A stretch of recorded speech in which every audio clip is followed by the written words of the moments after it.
This is the second session of our business training.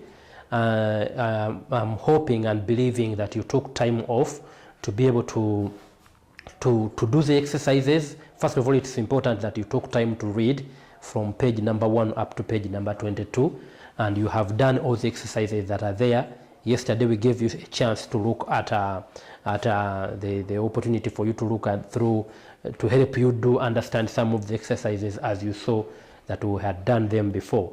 But I'm hoping and believing that you have been able to attempt those exercises, because the way the workbook was done is that you have to be able to follow one exercise after the other, and when you do all the exercises, then you can be able to get a business plan, and then you will have a clearer picture of where you need to be able to set up, and how you can be able to set up and run your own business. Now, briefly, I need to make a comment that has been critical, that most people would want to first get the money and be able to start a business. But the most important thing is that you need to first get the idea. So today we're going to start from page number 23 and go through the exercises that are there and teach you something else. Now, if you look closely at that guitar maker's business, you're going to be able to see that, and I want you to take a pause here and look at it closely. Here, you find that here in this diagram, the guitar maker actually has a process he passes through to be able to produce a guitar. You cannot string a guitar that you have not pieced together. You cannot start by drawing the strings. It's by doing all these that then you know you can be able to go back and then no string it. You cannot be able to sell a guitar that you have not varnished. So these are all the processes that you need to pass to go through, that you need to go probably several times in order to be able to make up a business. And you also note that these loops are always complete. There is money that goes and there is a service or a good that comes back. So that's the basis of our business class, and it's the basis of understanding how a business works. Now I'm going to take you back to your workbook, and I want you now to take time off. Look at exactly and read page number 23. It's the beginning of today's lesson. Page number 23 encourages you to read and understand. Now, when we were writing the materials, when the materials were written, we found out that there was a gentleman who was making biscuits. And we sat down with him and tried to map out what does he go through in order to be able to produce biscuits. And I'm just going to read thoroughly here, but I have it here. If you don't mind, you can turn your eyes and try to look here. Here is a process map of a biscuit maker's process. That when he gets down to customers and he has picked some money, he actually repeats the whole process, and this is what this arrow is about. So you make sure that you understand that it is how it moves and comes back.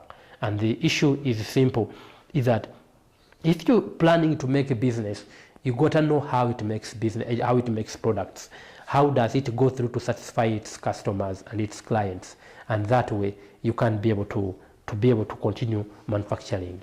Important to note is that you don't include anything here in your process maps that does not, the process map, you don't include anything here that you cannot repeat when you come back. Now, in the classes that I've done over the years, I've found out that people tend to stay, if they are going to look after chickens, broilers, they will start by saying, I'm going to build a chicken house. And then they will say, then I'll book the chickens and I'll do the rest vaccinations and blah, blah, feeding, changing meals. But the whole system is that if you are through with looking after your broilers, will you build another chicken house? The answer, if the answer is no, then that wasn't part of the process steps. And that's that simple. So, but if you're going to be able to make pancakes, you list the steps that you need to work orderly. You know that this is what I need. And even if you need to be able to delegate somebody to do this, then this is what you're able to tell him. So this is what is called a process step. Now, what we need to do is to teach you, is to help you understand how does these process steps help you to become a better business person. How do they help you to produce a better business idea? And that's the important. Here I am. What turns to my mind is that one of the things that you find before you go further is that most people would have the word quality, and most customers, you and me inclusive, tend to use this word over and over again. I need a quality dress. I need a quality car. I need a quality food. But when you say quality, what do you mean? We have to understand what you mean when we say quality. And for you, it's not even important to know what you mean. It is important to know what your customer expects to know as quality. So then we turn around and say, what does quality mean? Another word that is commonly used is called better. I need better services.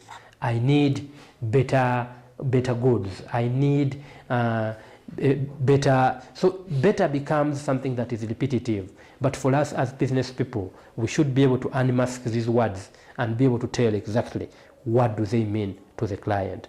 Now, in this case, if you look closely, you'll find that here is what a customer calls a better biscuit.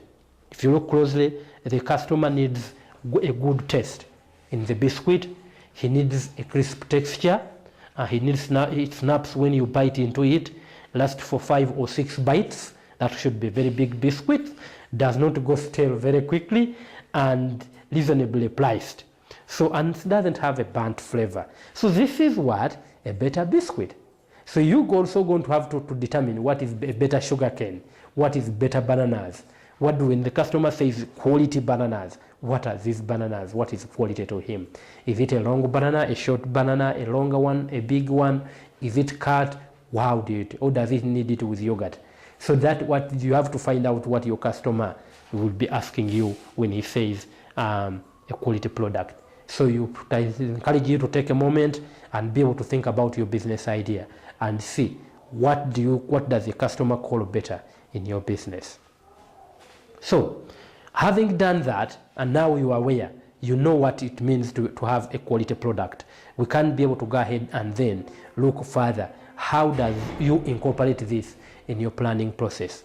Now I have drawn here a chart here that is 4 steps, and I encourage you, if you have a notebook, you have to get a notebook in between, and then you'll be able to split it up, or get a paper and fold it 4 times, that at least you have equal shares. So you have column 1, column 2, column 3, and column 4.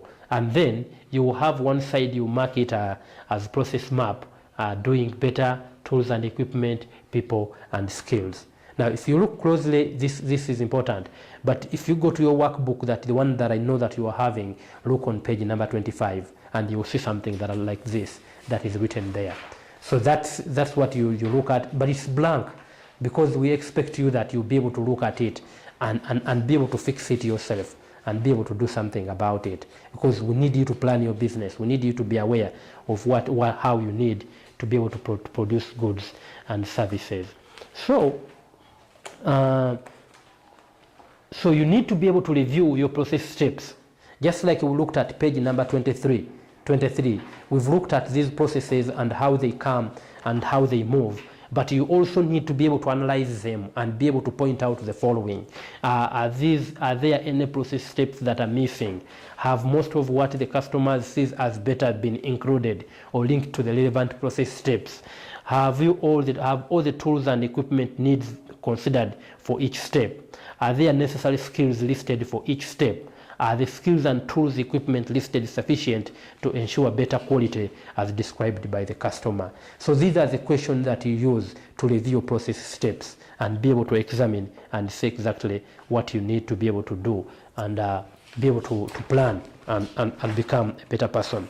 But there are dangers of not doing this.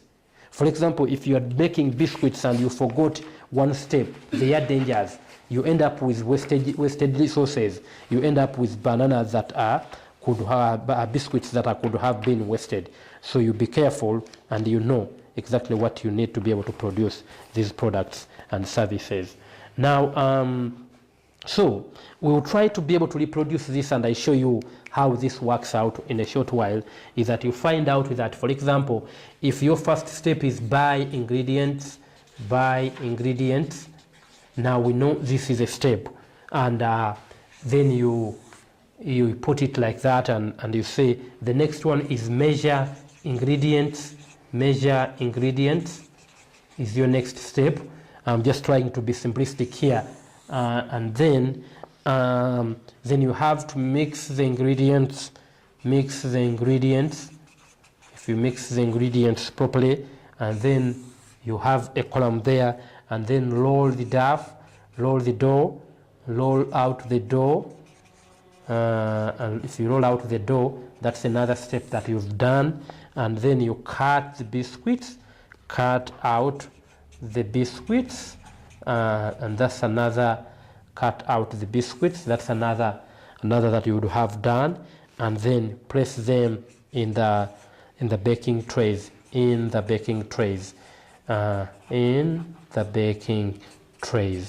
Now you're going to tell me that you have not finished all the processes, but we just wanted to show you how this works out and how it moves. So, but basically, when you want to do better, you need to buy good quality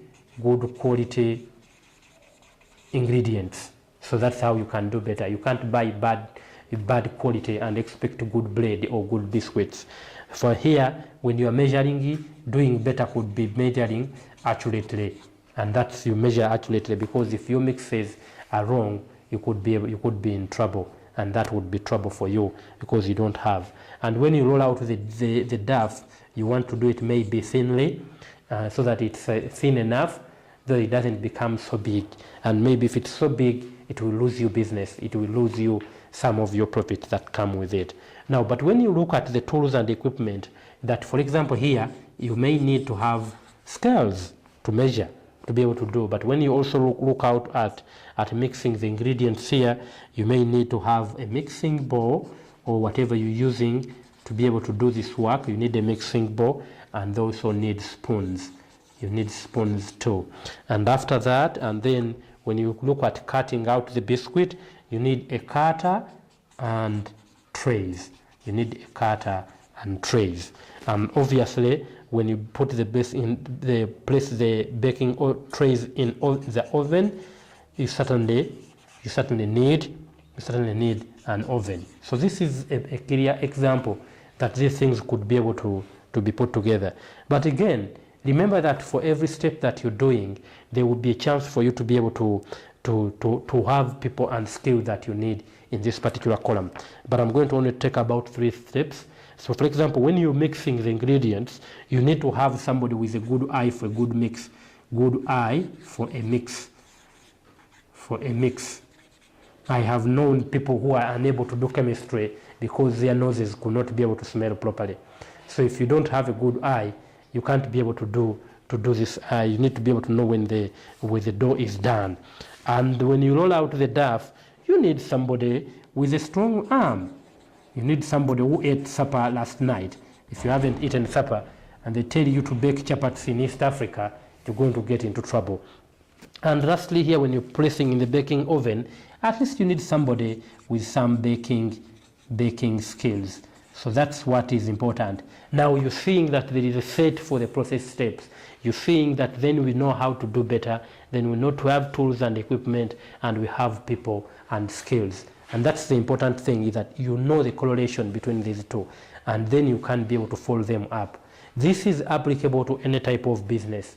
It may differ in the service sector, where the process maps have a lot of moves and turns, many twists and turns. But the point is that this is applicable in most of the businesses that we are undertaking. So you know, the moment is that when you're going to compete, people compete with their process steps. How do they deliver the service?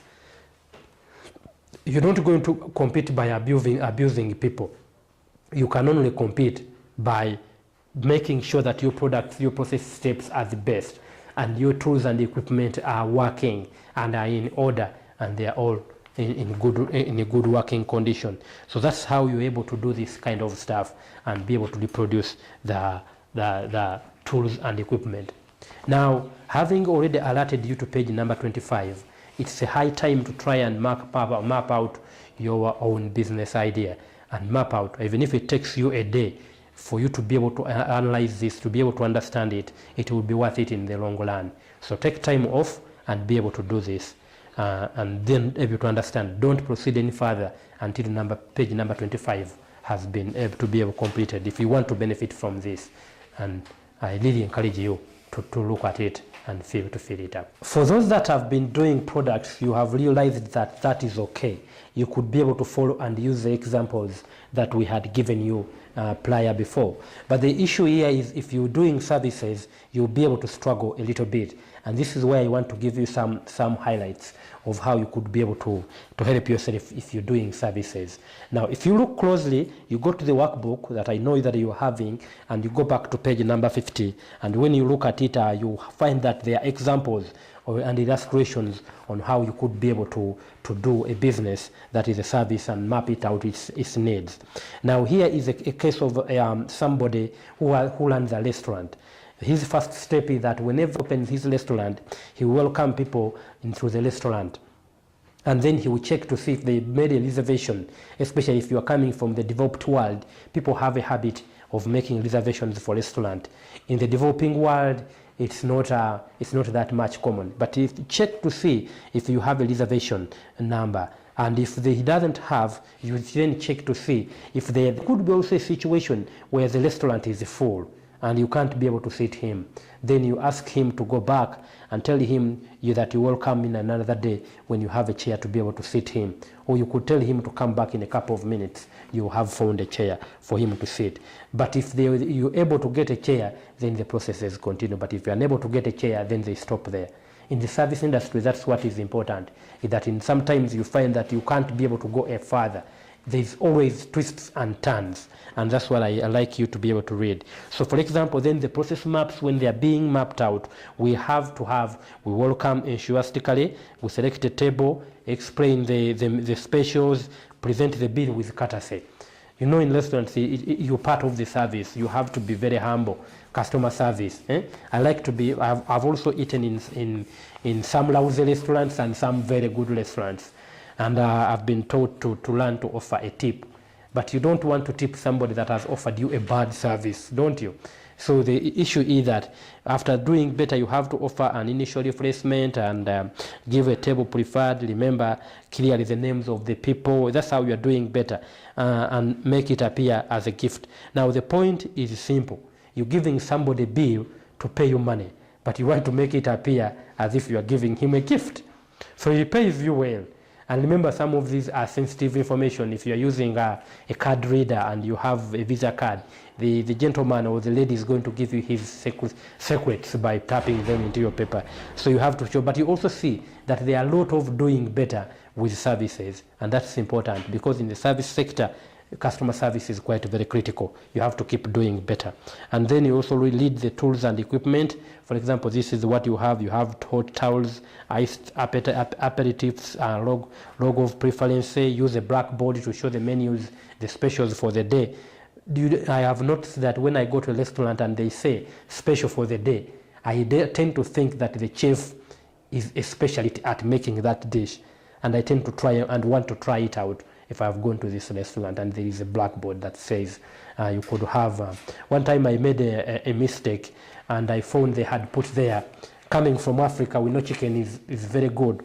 So I ordered food in Stratford upon Heaven, that's the home of Shakespeare, and they had written there chicken pate. And I thought, oh, anything to do with chicken in Africa is always good. It turned out that they had given me chicken gizzards, and that wasn't the way I had expected to have my meal. And I was complaining throughout, but the point is that it was on the board, and I had remembered to order for that. So now I try to avoid chicken pate whenever I can. So that's how services work, and that's how you map out what is expected, and this is what you use to tell your staff. I hope that is clear. So if you have been struggling with doing your service map, please, you can go ahead and try it again. I hope that you have taken time off and you have been able to understand what the process map is all about. It's about helping you understand your business. It's about helping you to be able to plan and know exactly what you need to be able to produce in your business. So that is important, and you should never be able to forget it. It's part of your day-to-day learning of your business, and it's continuous. The thing that I have to remember to tell you about it is that it is not static. It keeps changing as your circumstances change. Maybe when you're producing only 1,000 biscuits, if you're going to produce 10,000 biscuits, the processes may differ, may be larger. Or else if biscuits, you're not producing biscuits, but maybe you have started to add in chill, as in making them a little bit also a little bit sweeter or sour, then the process may change. So it's not static, it keeps changing. So now we're going to try and look something that I like to be able to know, is that normally when you are beginning, you come from, you look here and you start saying, what do I need? Now, if you come down here, we'll be then forced to try and look closely here. Let's just draw double lines here to indicate that we have stopped here. But then you need to understand how much money do I need to be able to set up this business. And that amount of money is what you will be able to need. For example, I can say, assuming that this is the only thing that I need, I know there could be more, but for clarity purposes, let's say we are buying the scales, and let's say the scales are maybe $20. They are $20. And number two, we are buying a mixing bowl, and it's maybe $5. We are buying number three, a spoon. Let's say the spoon is $1, and we are buying a cutter as number four. It's a cutter. The cutter then it's about $5, and then the trays are going to cost us some more money. Then they will cost us $20, and then the oven, which is a big investment, may end up costing us maybe $50. So when you add 20 plus 5 plus 6 and then plus 5, you already have 31, then plus 70, you have $101. So this $101 is what we call your setup costs. But this is only the setup costs then as those items that you are buying for only the equipment that you initially need to establish your business, bring your business to being. If you are going to build this oven, then you also have to include the money that comes in from the people that you pay to help you assemble your first setup. But be realistic, be careful, because you're not likely. This is where most people get it wrong. They think we need a lot of money to start a business. But until you are able to use this process map to arrive at your setup costs, you actually have less idea of how much money you need to be able to set up the business. And the important thing is that this amount, most of the time, the amount that you have here, if you may not have the money in your pocket and you're going to borrow it, and it will attract interest, as we see in section number 4. But for now, we could be able to say that this is what you have as your setup costs. So, and I want you to be clear, but it also includes everything that you need to be able to buy. If it was please include everything that you need to be able to set up and run your business. Now, what the interesting thing that then we have to look at, now that we've introduced some figures, is to try and look at what I always like to do as a person that has extensive knowledge in the business world. We always try to keep our costs down. So I like to believe in keeping your costs down initially. When you're starting, you don't have a lot of money, but you intend to do, what we intend to do is to try and find out that you are able to keep your costs down and basically keep them at a little bit of a minimum. Now here I'm going to have to take you back slightly back to the diagram that we have for the guitar maker's business. And we told you this is how business works. So if you look carefully, you'll see that we have timber here, but it costs money. Then the question is, if you buy cheap timber trying to save money, what happens to the quality of your goods? And I can hear you say your answer is that it falls down. That's true, because when you buy poor quality timber, you end up with a poor quality product. If you look in the other corner and you see that you have to buy tools and equipment, if you buy substandard tools, you're also not going to be able to, they will keep breaking down and your replacement costs will go up. But if you also pay too low your workers, they will be able to go and work for a competitor. But there's also something important here, that if you pay your workers knowingly when you can afford it, you are essentially keeping them in poverty. And one of our goals in this work is to try and make sure that you and your employees are able to get out of poverty. So if you pay your employees too low, they end up living in abject poverty. And that you're also becoming a problem. But but if you also pay too much, your business will also get up and get into trouble. So when you go to the customer here, obviously you're taking goods to the customer, he pays you. But what if you overcharge him? Maybe he will buy that day but don't buy again, because he will be very unhappy with you for overcharging him. Have you ever felt how it feels to be overcharged? It's really something that you don't want to happen to you. And if somebody charges you more than you think is fair. Hawkers in Africa are very fun in doing this. The slogan is that if a hawker tells you it's $20, you are safer to give him a third of the money. And you say, no, I'm giving you $5 or I'm giving you $7. You are not pressing, but the problem, they tend to try and want to get the better of you. And it becomes a haggling process.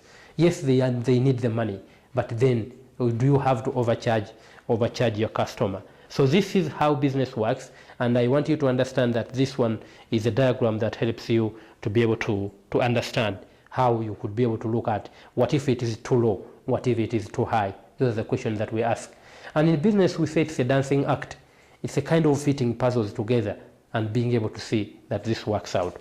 Now, if you look closely back to your page number 26, they are a good diagram there. If you go to page number 26, there is a diagram of a wheelbarrow and there is a diagram of a limousine. Now I can swear by my lovely wife that I have never sat in a limousine. But the problem is that if you're going to deliver goods and services, then you cannot think that you're going to use a limousine to deliver biscuits. That doesn't make sense, does it? You're going to use charcoal. Charcoal is very common as a source of fuel, but you're not going to use to deliver charcoal in a limousine. That's why we have a cross on that. But then a wheelbarrow could be the realistic way. A story is told in Uganda that there is a gentleman that started renting out wheelbarrows to his colleagues, and in a space of 2 years, the guy had about 700 of them, and each of them was bringing probably 25 cents, about 700 Uganda shillings. But then he was making money from renting these wheelbarrows. Maybe it's a wheelbarrow that you need. Now, why I want you to look at that exercise is that we're trying to look at it and say, you have tools and equipment, and then you have to examine them, put them to the test. Can I have simpler and cheaper tools that can still do the work without busting the bank? So that's a question that you're asking. Then you look at people and skills. Are there those skills that I can learn by myself? Are there those skills that I can be able to just get them when I need them, not to have them permanently? So you're asking these questions, and the whole thing is about keeping your costs down, because you don't want to borrow money that you don't need. Keep your costs down. Now, when we just have a school, especially the educated class, believes that they need to be able to start big. If you start a small business, sometimes it may not work out. I don't know, but the thing is that you have to keep your costs down. Now, initial planning questions are important. It is when you come to us and tell us, or when you go to a funding agency or a microfinance or a bank, they need you to know that you have thought through your business plan. That it's not somebody that wrote it for you just because there was a government grant that you were targeting or a donor that you were targeting. They need to be sure that you have understood your business plan. And by looking at those questions, so you see, where can I get the facilities and premises? That's on page number 27. Where can I get the premises and equipment and tools that I need to be able to buy? Are you going to import them? Are you going to be able to buy them in the country? Are you buying brand new? Are you buying used? Are you buying second hand, as we call it? So what kind of tools and equipment would you be buying? And then you also ask, where will I get my supplies from, and how do I need to have a backup? Now, suppliers are important in any business. They give you, some of them can even give you easy credit, as we'll learn a little bit later. But then you need to know, where am I? If you're going to make juice, you need to know where the mangoes will be coming from. You need to know where the pineapples will be coming from. If you're making peanut butter, you need to know where you will get the groundnuts that you'll be using. So those are the supplies that we're talking about and how they influence your business. So you think through your business plan and be able to make a point. Then what happens is that simple. Down there on page number 27, you see that then we have action dates and dollars that you need to be able to spend. So if you look closely and be able to put your fingers down there, you'll see that if I'm going to be able to start, for example, you look that if I buy framework and bricks for me to be able to put up my facility, it will cost me on 1st May.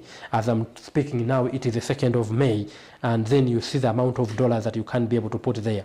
Then you have to build the oven, you have to do all those kind of stuff. Then they are coming that you can be able to do on your own, and that way you can be able to know when you need to be able to plan. So you don't borrow money unnecessarily. Don't get excited. I know it when, as an entrepreneur myself, it's very exciting to start a business. You wake up, it's like you're going to go to visit a long journey. When I was still young and they told me you're going to visit your auntie, that night I would not sleep because I would be so excited about it.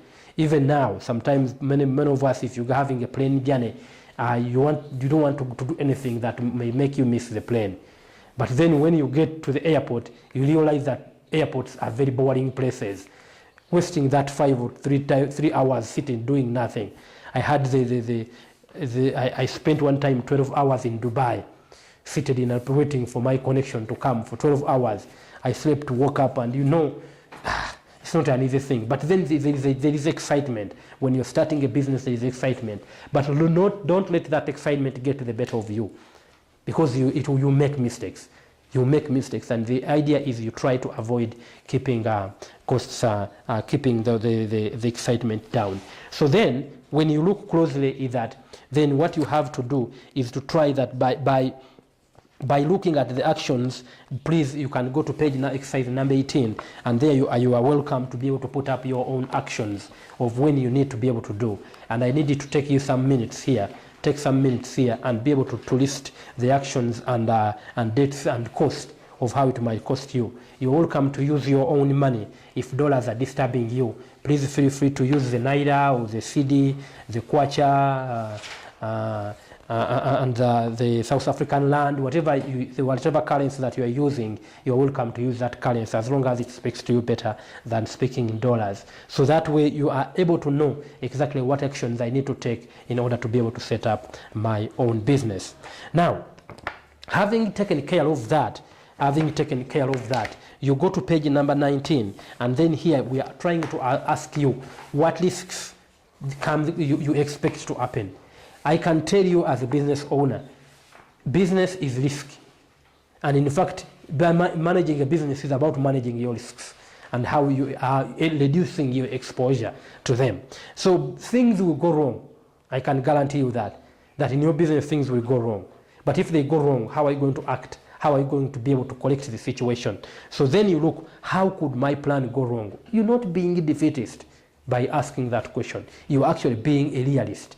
And then you're asking, if they go wrong, how will I take care of them? Now, like we said, most businesses, 8 out of 10 businesses, some figures have so that 8 out of 9 businesses close, 8 out of 10 close in 1 year. They open in a year and they'll close in 1 year. So business, the mortality rate here, it would make the world a little bit scary to be in. Being an entrepreneur that's why there are so many people seeking jobs, and very few of those who are willing to set up, because the risks that you're managing as an entrepreneur, it's an ongoing process. You have to keep waking up and taking care of them. But once you know how to do this, then you start loving it and doing it. So then, once you have looked through these, you obviously now have your setup costs. I need to be able to stress further that when you're going to borrow money, you likely, if you're starting a small business, the common ranges that we've seen in so many parts of the developing world is between $100 and $500. That's likely the amount of money that you have to start your business. So the point is that you make your costs as down as possible without necessarily having to do poor quality products. The process map, as we've seen, helps you to identify that particular area where you can be able to reduce the costs that could happen in your business. But there is another area that you need to be very careful with. It is called people costs. Now, this is an area where we think that we know the direct cost, but sometimes there are a lot of indirect costs that come with employing people. So the idea is that you employ people that you can be able to supervise properly and pay them well. Don't pay them expensively, but pay them enough so that they can be able to get out of poverty. Now you need to know in your area what is the average person in that position, or what is the minimum that somebody can be able to live in. In our research in Uganda, we've found that in the rural areas, people would love to earn $100 a month on average. On average, it's $100 in a month.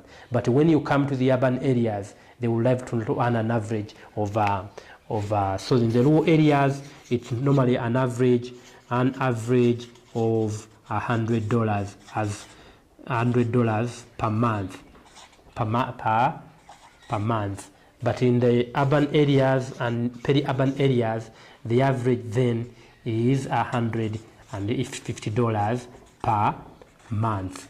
So we believe this is putting in the fact that, let me just use Uganda's case here, is that the average, the GDP per capita is GDP per capita. Politicians like to use these words, but we're going to have to quote them here. But per capita is about 600. It is approximately about $600. So if somebody can earn $100 a month and then times 12 months, this person will be making $1,200 a month, which is way above the national average. Now in the rural areas, and you would also find that this is quite possible. But before I speak about that, is that I've looked out. I like to read a lot, but I've looked out that if a country gets a GDP above 108, if the average GDP for the country is $1080, then this country moves out of being an LDC, a low developing country. It becomes a developing country. So by doing the training, if this is what can happen, if we can help people do this, we'll be developing the countries that we have. And in so many cases in the farming businesses, we've seen, especially if modern means of production are encouraged, or even on 1 acre, this amount of money is actually you could be able to generate this kind of money. So farming is a business. As long as you expect to earn an income from it, don't despise it. So farming is actually a business, and you could be able to use it to get this figure that we're talking about. So when you, as a businessman, your intention is to keep your people costs down. And remember, we said people costs are around this area where we find where we and our staff receive wages for our work. So you also expect, and sometimes I've noticed that as being observant, that small businesses are struggling as a result of their owners taking out too much money than necessary. And then they don't end up not having enough money to reinvest, enough money to be able to pay for the suppliers, because the owner took the money out of the business. So small businesses start struggling.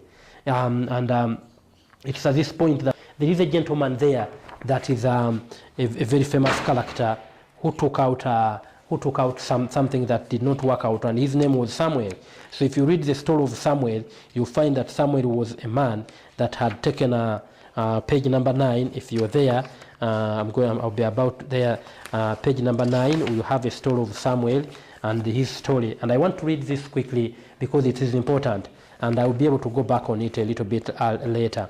That Samuel was a good man, and from a young age he had an interest in boats, and we see that interest resulting into setting up a business that then allows him to do a business that allows him to set up a business that repair. It's actually on page number 10. So it repairs boats, and then when he repairs the boats, then he sells them. And we see him making money. But we see him making a mistake of taking out too much money from the business. And the result is that his business suffered, his business ran into trouble. Please read it and understand it. And it's very common in the African setting of when people sit on you and they're able to do all that kind of stuff that doesn't help you to be able to grow. So that's about people and skills. Don't pay yourself more than what is necessary. And then you could be able to do this. And then if you do it, you will be in trouble. Your businesses will struggle. Now, as we start coming to the end of our session 2, I'm going to encourage you to be able to use your workbook.